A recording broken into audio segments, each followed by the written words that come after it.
It's official, and it's seismic. Kawasaki and Jorge Prado will part ways, with the Monsterenergy Kawasaki factory program confirming its split from the reigning MXGP World Champion effective October 16, 2025. The immediate consequence is stark. The US factory 450 effort suddenly stands riderless after Jason Anderson's already announced move to Suzuki. One exit of a marquee name is disruptive. Two in the same window amounts to a ground-up reset for a brand that, for decades, has been a pillar of US Supercross and motocross. The financial and commercial subtext is just as intriguing as the sporting outcome. Multiple paddock sources insist Kawasaki received a transfer fee in the neighborhood of $300,000 to facilitate Prado's early release, an amount that has not been publicly verified but tracks with the urgency around this divorce and the complexity of his original multi-year agreement. Layered on top is the apparel entanglement. Prado's big-ticket Fox deal was tethered to green. With that link severed, the metaphor doing the rounds, that he's been left without his pants, is both pointed and instructive. It underscores how fast the business side of the sport can shift under a rider when the manufacturer tie-in that underwrites the soft goods dries up. Meanwhile, those same whispers that predicted the split have been even louder about Prado's next garage. The consensus in the pits is that he has already been testing on KTM equipment behind closed doors, Redbull helmet included, which would represent a return to the Austrian orbit where he built his world championship resume. Taken together, the early release, the energy drink politics, the kit cleanup, this looks less like a surprise and more like the final public step in a plan that's been moving below the surface for weeks. For Kawasaki, the challenge is immediate and two-pronged. First, rebuild the roster. Second, rebuild the project. The team is openly staring at a full reset with zero confirmed 450 starters. The technical group has to recalibrate engine, chassis, and suspension philosophies around whoever becomes the new number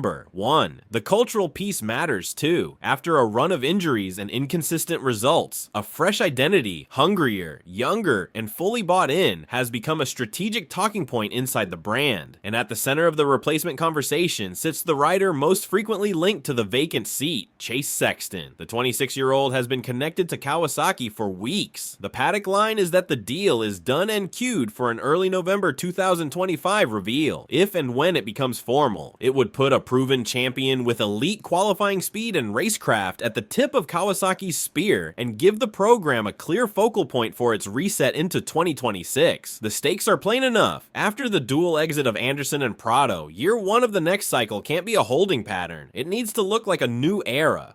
While that bomb dropped, a parallel story, arguably just as significant emotionally, plays out this weekend at Valkenswaard, where the Dutch Nationals finale doubles as a curtain call. Barring a shock twist, it will be Jeffrey Herlings' last competitive outing in KTM Orange before he transitions to Giacomo Garibaldi's Honda HRC structure. It's the closing scene of a 15-plus year partnership that shaped both rider and brand. Signed to Redbull KTM in early 2009 and fast-tracked into the 2010 MX2 World Championship at age 15, Herlings has authored a record book that borders on absurd. 112 Grand Prix victories, 61 in MX2, 51 in MXGP, and 5 world titles. MX2 in 2012, 2013, 2016, MXGP in 2018, 2021. Those numbers frame the legacy. The arc behind them defines it. Herlings became KTM's on-track identity. Raw speed, relentless will, and a constant push on the technical side that influenced development across model years. That Valkenswaard, a venue bound up with his early dominations, is likely his farewell stage is pure motorsport symmetry. It won't be ceremonial either.